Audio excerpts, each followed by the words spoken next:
Buenos días a todos, mi nombre es Romina Romañuk y junto con Marcelo Beltrán, Patricia Carfagno, Fernando Musegni y Fernando Jeque, queremos contarles algunos de los resultados que fuimos obteniendo en el ensayo de cultivo de cobertura instalado en San Antonio Areco. En este caso, vamos a hablarles del efecto de diferentes cultivos de cobertura sobre la dinámica de las fracciones de carbono del suelo. ¿Cuál es la importancia de los cultivos de cobertura? Bueno, ya hace tiempo se sabe que la incorporación de cultivos de cobertura invernales a las rotaciones agrícolas genera un uso más eficiente de los recursos, ya sea el agua o la radiación solar. Su utilización ayuda a prevenir la erosión del suelo al incrementar la cobertura durante el periodo invernal, incrementando también la retención de nutrientes y colaborando con el control de malezas. A su vez, a partir de la descomposición y posterior mineralización de los residuos de los cultivos de cobertura, parte del carbono puede incorporarse al suelo y mejorar así los niveles de materia orgánica de los mismos. El ensayo se estableció en el 2014 en el establecimiento La Fe en San Antonio Areco sobre un argidol típico en un diseño en bloques completamente aleatorizados. Los tratamientos fueron la rotación maíz-soja con barbecho durante el periodo invernal. A esta situación es a la que nos referiremos como testigo. Luego estuvo el tratamiento con inclusión de trigo como cultivo de cobertura en la misma rotación y el tratamiento con inclusión de vicia como cultivo de cobertura a la rotación maíz-soja. Los muestreos fueron tomados luego del primer y quinto año establecido el ensayo. Sabemos, el suelo está compuesto principalmente por minerales, siendo la materia orgánica presente en él entre un 1 y un 10%. Dentro de la materia orgánica varía la composición de la misma. Tenemos lo que es la materia orgánica lábil, que va a estar comprendida entre el 10 y el 40%, dependiendo del tipo del suelo, mientras que de un 60 al 90% está compuesto por humus o lo que llamamos materia orgánica recalcitrante. Es decir, que solo una pequeña fracción de la materia orgánica es una fracción sensible a los cambios en el manejo. Una de las maneras que podemos estimar estas fracciones en el suelo es a través del fraccionamiento físico del suelo y su posterior determinación del carbono presente en esta fracción. Lo que utilizamos fue la metodología propuesta por Cambardella y Elliott y modificada por Galentini, donde el suelo se dispersa con agua y con hexametafosfato de sodio durante 15 horas y luego se hace pasar por un juego de dos tamices de 100 y 53 micrones de abertura. De esta manera se separan 3 fracciones en bandejas y se secan en estufa a 50 grados. La materia orgánica en estas fracciones se determina por el método de Wilkie y Black. Las 3 fracciones que obtenemos son las siguientes. Vamos a obtener lo que es el carbono orgánico particulado grueso, que es la fracción gruesa comprendida entre los 105 y 2000 micrones y que contiene partículas gruesas de carbono orgánico particulado y arenas finas a gruesas. Representa la fracción más activa de la materia orgánica y consiste principalmente en residuos en descomposición con una tasa media de retorno de 1 a 5 años. La segunda fracción que vamos a obtener es el carbono orgánico particulado fino, que es la fracción media que va entre los 53 a los 105 micrones y que incluye las partículas finas de carbono orgánico y la arena muy fina. Representa la materia orgánica parcialmente humificada y dentro de lo que es la fracción lábil es la fracción más estable, con una vida media que va entre 10 y 20 años. La suma de estas dos fracciones nos da como resultado el carbono orgánico particulado total. Como tercera fracción vamos a obtener el carbono orgánico asociado, que es la fracción fina menor a 53 micrones, que consiste en el carbono orgánico asociado al material mineral, así como limo y arcillas. Es considerada como el carbono orgánico incluido y suele asociarse a la fracción más estable de la materia orgánica asociada a las arcillas. Podemos ver nuevamente el mismo gráfico que habíamos visto en las diapositivas anteriores. Entonces, lo que podemos ver es que la fracción lábil de la materia orgánica la vamos a estimar a través de la medición de carbono orgánico particulado, mientras que lo que es el humus o fracción estable la vamos a estimar a través de la medición de carbono orgánico asociado.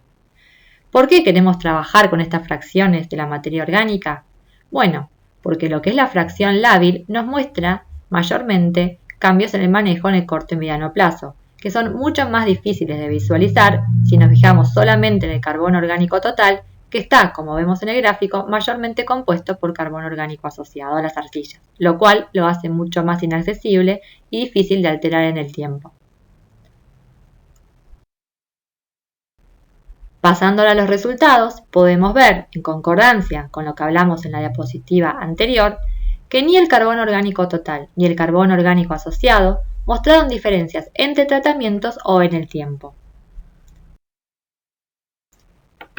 Por el contrario, sí se pudieron verificar variaciones en las fracciones lábiles de la materia orgánica, tanto entre tratamientos como en el tiempo. Lo que podemos ver en esta diapositiva es en la izquierda el gráfico que corresponde a las variaciones en el carbono orgánico particulado total, en el centro las correspondientes al carbono orgánico particulado grueso y a la derecha las que corresponden al carbono orgánico particulado fino. Las barras azules corresponden al año 2014 y las barras verdes al año 2018. Se evaluaron los cambios entre tratamientos para cada año, como así también los cambios en el tiempo para cada fracción y para cada tratamiento. Lo primero que podemos ver es que la inclusión de trigo como cultivo de cobertura incrementó los valores de carbono orgánico particulado en un 15% respecto a la situación testigo, mientras que la inclusión de vicia incrementó los valores en un orden del 35%. Esto para el año 2014. Para el año 2018, estos valores fueron del 22% para trigo y del 52% para la vicia. Es decir, que la magnitud de los incrementos fue mayor para el 2018 que para el 2014.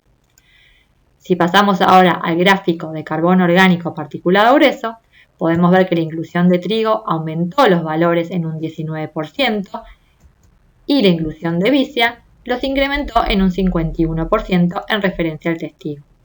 Para el año 2014. Para el año 2018, estos incrementos fueron del 33% y 77% respectivamente. Para el carbono orgánico particulado fino no hubo diferencias para el año 2014, sí para el 2018, donde la vicia incrementó los valores de carbono orgánico particulado fino en un valor del 18%. ¿Qué pasó con los cambios en el tiempo?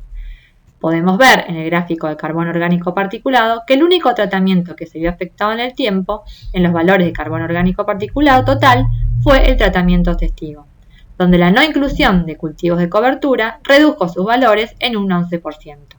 Lo mismo sucedió con la fracción gruesa, donde también en la situación testigo disminuyó sus valores en el orden del 14%.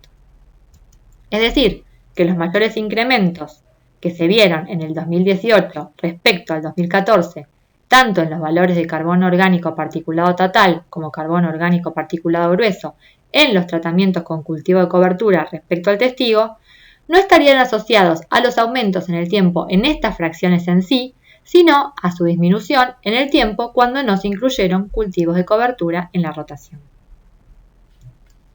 Por último, podemos ver que la vicia incrementó los valores de carbono orgánico particulado fino en el tiempo en el orden del 8%. ¿Cuáles son las consideraciones finales? Por un lado, vemos que de los cultivos de cobertura evaluados, la vicia mostró mejores resultados respecto al trigo en cuanto al incremento en las fracciones de carbono particulado. Luego de 4 años de la inclusión de los cultivos de cobertura, podemos ver que la vicia incrementó un 8% la fracción fina del carbono orgánico particulado.